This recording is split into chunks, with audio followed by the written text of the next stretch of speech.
नमस्कार दोस्तों, मैं सुभाष प्रसाद आप सबों के बीच जीविका परियोजना के ब्लॉक प्रोजेक्ट मैनेजर 24 फरवरी 2017 में पूछे गए मेमोरी बेस्ड क्वेश्चन लेकर उपस्थित हुआ हूं। अभी फ़िलहाल जीविका बिहार सरकार की महत्वाकांक्षी परियोजना में प्रखंड लेवल के बहुत सारे पोस्ट आए हुए हैं, इसलिए पूर्व में पूछे गए ब्लॉक प्रोजेक्ट मैनेजर के कुछ सवालों को हम लोग डिस्कस करेंगे और यह अंदाज लगाएंगे कि किस प्रकार का प्रश्न पूर्व में पूछे गए हैं और इससे आप लोगों को तैयारी करने में बहुत ही सुविधा मिलेगी। तो हम लोग शुरू करते हैं क्वेश्चन नंबर 1 से। क्वेश्चन नंबर 1 कह रहा है, यदि उर्वरक की कीमत में 25% की वृद्धि हुई है तो खपत को कितना प्रतिशत कम कर दिया जाए ताकि व्यय में कोई वृद्धि न हो। तो कह रहा है क्वेश्चन कि किसी भी चीज़ की 25% वृद्धि हो गया तो हम लोग खपत में कितना परसेंट कमी कर लें ताकि हमारे जो खर्च है उसमें किसी भी प्रकार का अंतर ना हो। तो मान के चलते हैं दोस्तों, किसी चीज़ का कीमत 100 रुपया है और वह अब 125 का हो गया, लेकिन हमें खर्च करना है 100 ही, क्योंकि हमें खर्च में किसी भी प्रकार का अंतर नहीं होना है। तो इसके लिए प्रतिशत कमी है, प्रतिशत कमी बराबर वृद्धि बटा पूरा वृद्धि राशि गुने 100। इसको हम लोग कट करेंगे दोस्तों तो 20% निकल के आ जाएगा, जो कि हमारा ऑप्शन नंबर बी में है। इसका ऑप्शन नंबर बी सही आंसर होगा कि 20% हम लोग अपने खपत में कमी कर लेंगे तो हम लोग का कोई भी व्यय में अंतर नहीं आएगा। क्वेश्चन नंबर 2 है कि BRLPS शब्दों को कितने तरीकों से व्यवस्थित किया जा सकता है। तो कह रहा है दोस्तों, ये एक रीजनिंग का सवाल है और कह रहा है कि BRLPS शब्द को कितना बार हम व्यवस्थित कर सकते हैं। तो इसके लिए हम लोग एक फॉर्मूला है कि नंबर ऑफ वर्ड्स का फैक्टोरियल हम लोग निकाल लेते हैं। तो नंबर ऑफ वर्ड्स मेरा 5 है, तो 5 का फैक्टोरियल हम लोग निकाल रहे हैं। 5 × 4 × 3 × 2 × 1, इसको हम लोग मल्टीप्लाई करेंगे तो 120 आएगा, जो कि मेरा ऑप्शन नंबर ए में है। तो मेरा इसका ऑप्शन नंबर ए सही हो जाएगा। अब हम लोग क्वेश्चन नंबर 3 की ओर चलते हैं। क्वेश्चन नंबर 3 क्या कह रहा है। क्वेश्चन नंबर 3 है टॉम एंड वर्क का सवाल। क्वेश्चन नंबर 3 कह रहा है, यदि 5 व्यक्ति 10 दिन में एक काम कर सकते हैं और 4 दिन में काम करने के बाद उसमें से 2 बच्चे हैं, तो काम को पूरा करने में कितना समय लगेगा। क्वेश्चन कह रहा है कि 5 व्यक्ति 10 दिनों में एक काम कर सकते हैं और 4 दिन काम करने के बाद 2 बचे हैं, तो काम को पूरा करने में कितना समय लगेगा। क्वेश्चन कह रहा है दोस्त कि 5 व्यक्ति मिलकर 10 दिनों में एक काम कर सकते हैं। तो हम लोग पूरा काम निकालिए, यानी 5 व्यक्ति मिलकर 10 दिनों में 50 यूनिट काम करेंगे। अब कह रहा है कि 4 दिन काम करने के बाद, यानी कि 5 आदमी मेरा 4 दिन तो काम किया साथ में, तो 4 दिन साथ में काम किया तो वो 20 यूनिट काम कर चुका। अब कह रहा है 4 दिन के बाद जो बचा हुआ काम है, 2 ही लोग बचे हैं, तो उस काम को पूरा करने में कितना समय लगाएंगे। तो मेरा काम 4 दिन तक 5 लोग तो कर चुके 20 यूनिट। अब मेरा रेस्ट वर्क है 50, पूरा मेरा कार्य था 20 कर चुके। अब मेरा 30 यूनिट वर्क और बच गया, तो हमारा जो बचा हुआ व्यक्ति 2 है शेष, वो पूरा काम खत्म करने में 30/2 यानी 15 दिन और लगाएगा। इस सवाल का ऑप्शन में गलत है दोस्तों, इसको 15 बना लीजिएगा सी में, कि अब मेरा जो भी है 15 दिन और लगेगा तो मेरा काम समाप्त हो जाएगा। अब आगे चलते हैं 4 नंबर क्वेश्चन में। 4 नंबर क्वेश्चन कह रहा है, 5 नंबर क्वेश्चन कह रहा है 5 नंबर क्वेश्चन कि निम्नलिखित श्रृंखला में एक प्रश्न चिन्ह वाट के स्थान पर क्या आएगा। अब कह रहा है रीजनिंग का क्वेश्चन है दोस्तों, कह रहा है 2 2 के बाद 7, 7 के बाद 10, 10 के बाद 22, 22 के बाद 18, 18 के बाद 37, 37 के बाद 26। इसके बाद एक भाट का स्थान दिया है, यहाँ क्या आएगा ये हम लोगों को लाना है। तो हम लोग इसको रीजनिंग में भी अरेंज कर लिए हैं दोस्तों, यहाँ लिख दिए हैं 2, 7, इसी प्रकार से 2, 7, 10, 22, 18, 37 और 26। अब हमको यहाँ लेके आना है कि क्या आएगा, तो इसको हम लोग सीरीज में निकाले हैं। 2 से कितना का वृद्धि हो रहा है, 5 का, फिर कितना का वृद्धि हो रहा है, +3 का, फिर 10 से 22 हो रहा है, +12 का, फिर 22 से 28 हो रहा है, +4 का, फिर 18 से 37 हो रहा है, +19 का, इस तरह से 37 से 26 हो रहा है, -11 का। उसके बाद यहाँ क्या है, लाना है।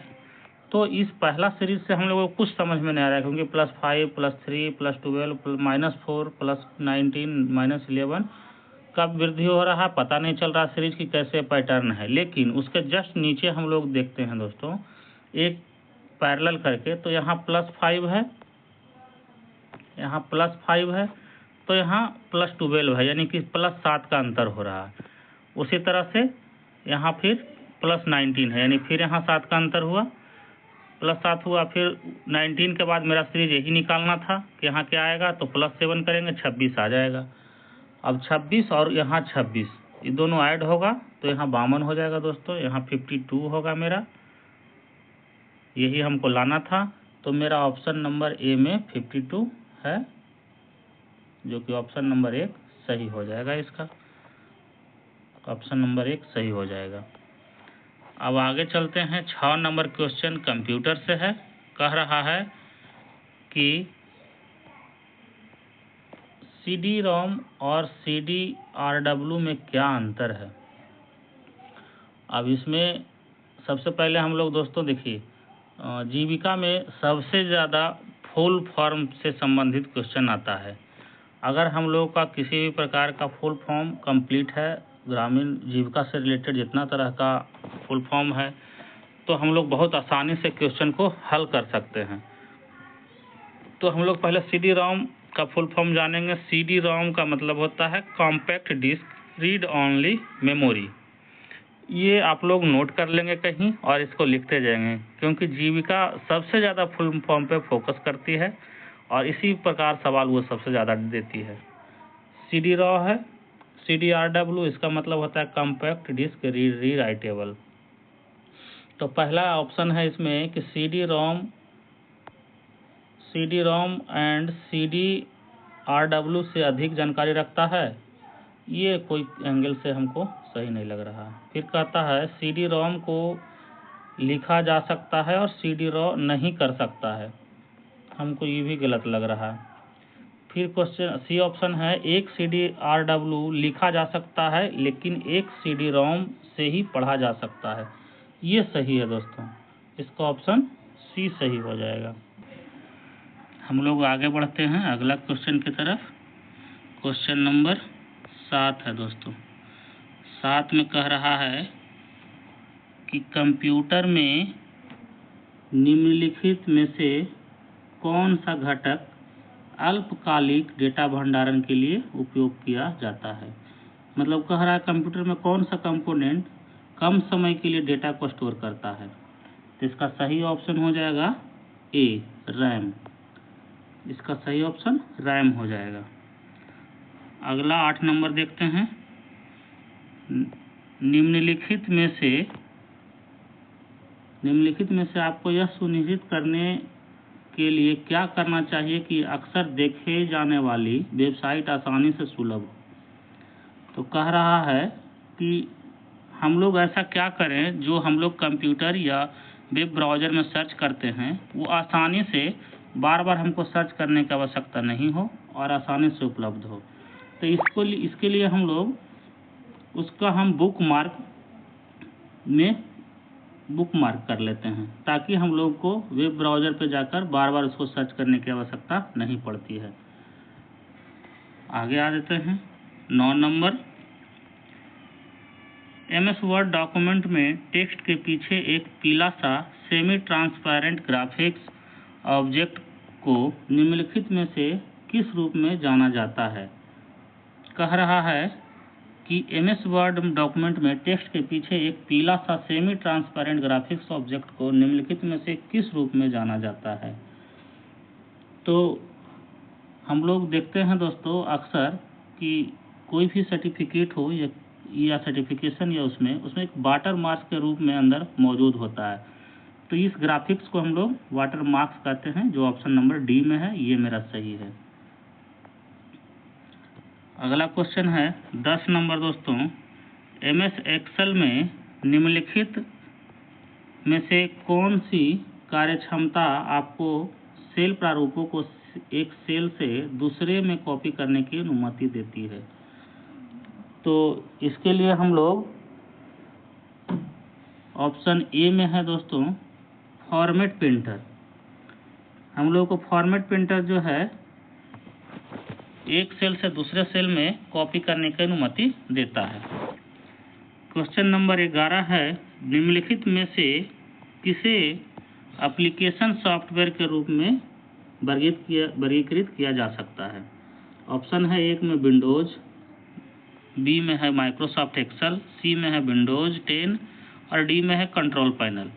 तो हम लोग का इसमें ऑप्शन हो जाएगा माइक्रोसॉफ्ट एक्सेल, क्योंकि ये एक एप्लीकेशन सॉफ्टवेयर है। आगे चलते हैं हम लोग 12 नंबर क्वेश्चन में। कह रहा है कि इसके बाद खाली स्थान है, रंग रेखांकित करता है कि माइक्रोसॉफ्ट वर्ड दस्तावेज में एक संभावित व्याकरणिक और वर्तनी की त्रुटियां नहीं है, सूचीबद्ध विकल्पों में से चुनें। कह रहा है कि जब हम लोग वर्ड यूज करते हैं तो उसमें टेक्स्ट के नीचे कौन सा कलर का अंडरलाइन आता है, जिससे यह साबित होता है कि हमारा जो वर्ड लिखा गया है उसमें किसी भी प्रकार का त्रुटि नहीं है। तो इसमें हम लोगों का नीला हो जाएगा, जो ऑप्शन सी में मौजूद है। तो इसका ऑप्शन सी हो जाएगा। अब हम लोग आगे आते हैं 13 नंबर क्वेश्चन में। 13 नंबर क्वेश्चन रीजनिंग से है दोस्तों। कह रहा है 13 नंबर क्वेश्चन कि के एस की वहन है। तो हम यहाँ डिनोट कर लिए हैं, के जो है एस की वहन है, लेकिन एस का भी जेंडर डिफाइन नहीं है। उसके बाद कह रहा एस की शादी एम से हुई है, यानी एस की शादी एम से हुई है। अभी ये भी जेंडर डिफाइन नहीं है कि एस एम की पत्नी है या एम एस की पत्नी है। उसके बाद कह रहा है एम आर का पिता है, यानी कि एम जो है ये आर का पिता है। तो अब डिफाइन हो गया कि एम जो है पुरुष है और एस फीमेल हो गई। फिर कह रहा है कि क्यू पी का पुत्र है, क्यू जो है पी का पुत्र है। इससे हम लोग कहीं कोई इसमें रिलेशन नहीं बन रहा है। आगे पढ़ते हैं। एस पी की सास है, एस जो है पी की सास है, यानी एस जो है पी की सास है। यहाँ हम लोग पी लिखेंगे, सॉरी दोस्तों, यहाँ पी होगा, पी की सास है। एम का एक ही बेटा है, एम का एक ही बेटा है जो आर है, और कोई बेटी नहीं है, ठीक है। के की शादी टी से है, यानी के की शादी टी से है, यानी टी से है। एन के की बेटी है, एन जो है के की बेटी है। के आर से कैसे संबंधित है। अब कह रहा है कि के जो है आर से कैसे संबंधित है ये दोनों। तो ये तो आर की एक आर का पिता एम और इसकी माता एस, तो एस की बहन के। तो के जो है या तो इसकी मौसी हो सकती है या इसकी चाची हो सकती है। तो ऑप्शन में सी में दिया हुआ है चाची, जो मेरा राइट आंसर हो जाएगा। आगे आते हैं 14 नंबर क्वेश्चन में। 14 नंबर कह रहा है, 14 नंबर भी रीजनिंग ही है दोस्तों। 14 नंबर क्या कह रहा है, 14 नंबर कह रहा है अगर कुछ कोड को मंकी को ZFLOPN लिखा जाता है तो उसी कोड में से कैरेक्टर को कैसे लिखा जाएगा। ये दोस्तों रीजनिंग का कोर्स ये है सवाल। इसमें देखिए हम बताए हैं आपको, यहाँ मंकी लिखे हैं और यहाँ वो जो दिया है कूट वो लिख दिए हैं। तो ये क्या किया है कि सबसे लास्ट वाला जो है y और ये सबसे फर्स्ट वाला में +1 का किया है। उसके बाद फिर ये वाला में E से F, फिर +1, K से L +1, N से O +1, इस तरह से वो +1 करते चला गया है। उसी प्रकार हम लोग को कह रहा है कैरेक्टर को हम लोग कैसे लिखेंगे। तो इसका जो सबसे लास्ट वाला जो है, देखिए हम लोग नीचे बताए हैं यहाँ लिख के कि R है तो इधर S लिखेंगे, सबसे पहले शुरुआत करेंगे। E है तो यहाँ सबसे पहले F लिखेंगे, यहाँ T है तो यहाँ U लिखेंगे, C है तो यहाँ D लिखेंगे। इस तरह से लिखने के बाद हम लोगों का जो ऑप्शन आके आता है वो है ए में इसका सही राइट आंसर है दोस्तों। अब हम लोग अगला क्वेश्चन पे आते हैं 15 नंबर में। ये भी एक रीजनिंग का ही सवाल है। देख रहे हैं हम लोग को रीजनिंग कितना पूछ रहा है, पिछला बार पूछा था। रीजनिंग में कह रहा है निम्नलिखित व्यवस्था के आधार पर निम्नलिखित प्रश्नों के उत्तर दीजिए। अब 235, 762 ये डिजिट लिखा है। यदि सभी संख्याओं को आरोही क्रम में व्यवस्थित किया जाता है, आरोही क्रम में कह रहा व्यवस्थित करना, तो इस संख्याओं में से कितने की स्थिति अपरिवर्तित रहेगी। कह रहा है कि ये जो संख्या दिया गया है इसका अगर हम आरोही क्रम में व्यवस्थित करते हैं तो कितना वर्ड है ऐसा, अंक ऐसा है जिसका जो है स्थान अपरिवर्तित रहेगा। तो हम लोग इसको आरोही क्रम में व्यवस्थित करते हैं। तो सबसे कम इसमें है 198, तो हम लोग 198 लिख लिए यहाँ। उसके बाद है 235 लिख दिए।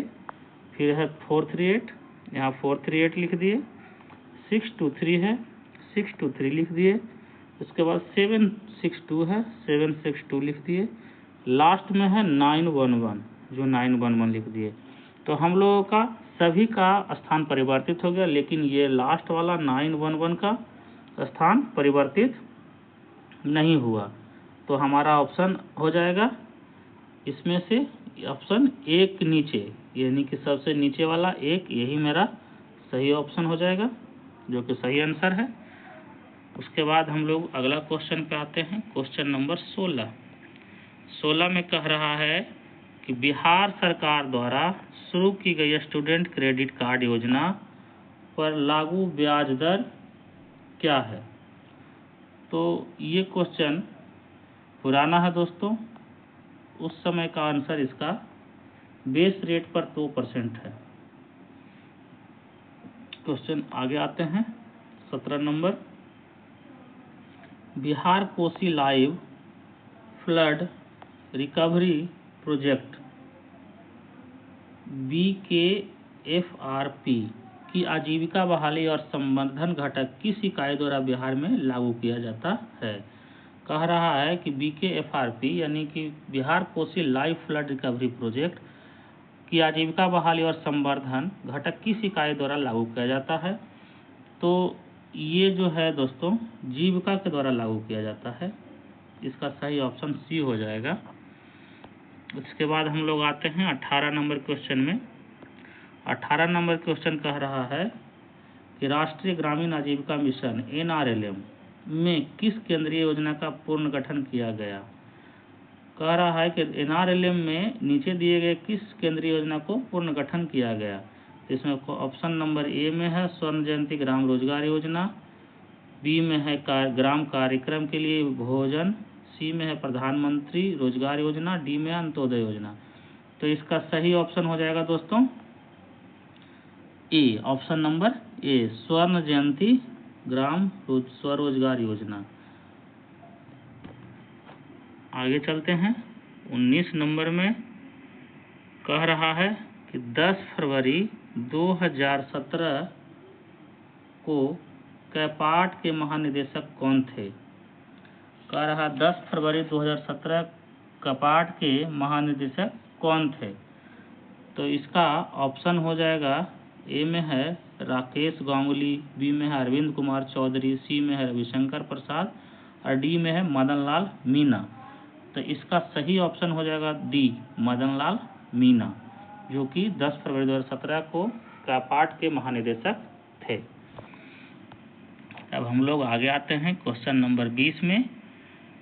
क्वेश्चन नंबर 20 क्या कह रहा है कि इसमें से एक फंड ट्रांसफर सिस्टम नहीं है।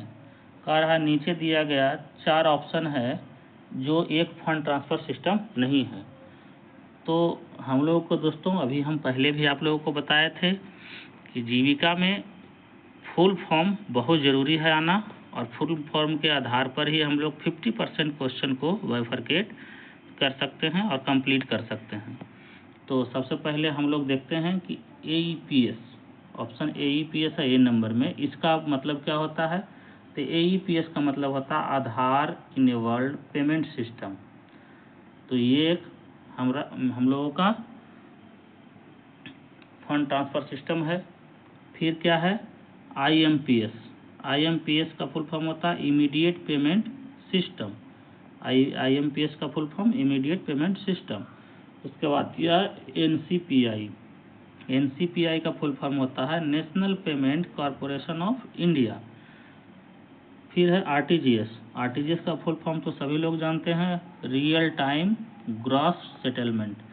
तो हम लोगों को पूछा है कि ये 4 ऑप्शन में से एक ऑप्शन कौन सा है जो कि फंड ट्रांसफ़र सिस्टम नहीं है। तो इसका सही ऑप्शन हो जाएगा दोस्तों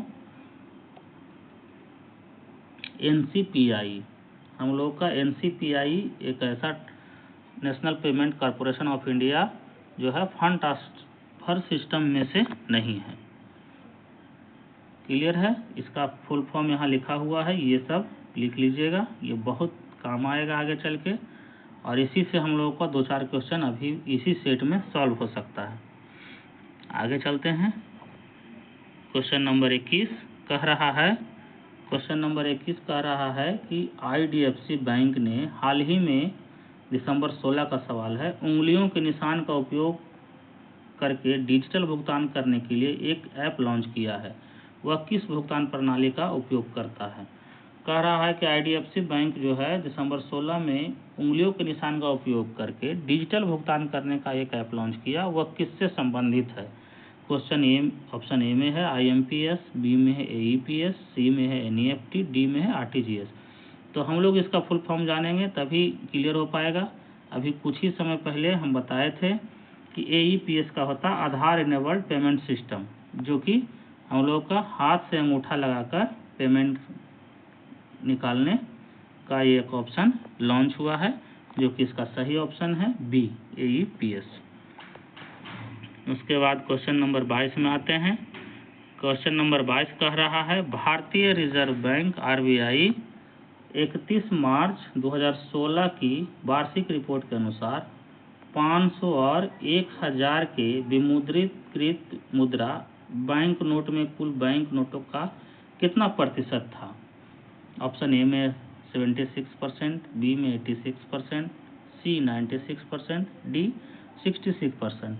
तो इसका सही ऑप्शन हो जाएगा बी, ऑप्शन बी 86%। आगे आते हैं क्वेश्चन नंबर 23।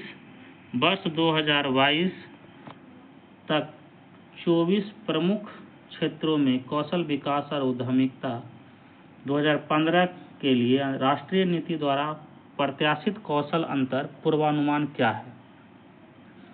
तो ये क्वेश्चन फिलहाल अभी पुराना हो चुका है क्योंकि उस समय का करंट अफेयर था। तो इसका हम ऑप्शन बता दे रहे हैं, सी ऑप्शन सही होगा। 109.73 मिलियन उस समय का पूर्वानुमान था। अब आगे चलते हैं 24 नंबर क्वेश्चन में।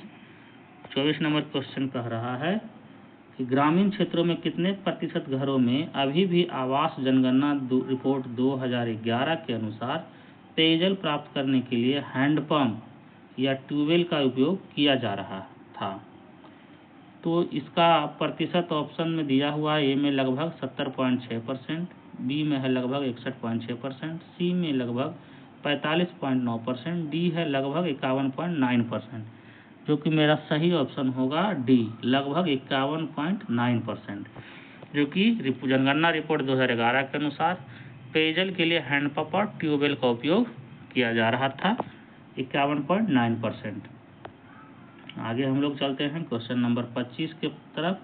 क्वेश्चन नंबर 25 कह रहा है कि 2011 की हाउसिंग जनगणना रिपोर्ट के अनुसार निम्नलिखित राज्यों में से कौन सा हाउसिंग शॉर्टेज काउंट में सबसे ऊपर है।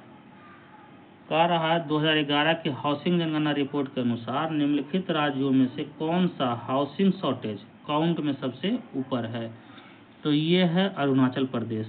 ऑप्शन नंबर ए इसका सही होगा, इसका अरुणाचल प्रदेश सही होगा।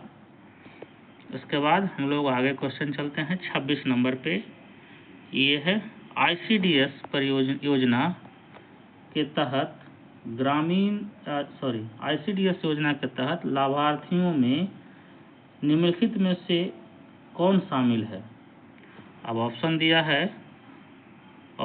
है कि बच्चे 0 से 6 वर्ष, ए में, बी में दिया है गर्भवती महिला, सी में दिया स्तनपान कराने वाली माताओं, या सभी। तो ये इसमें सभी हो जाएगा।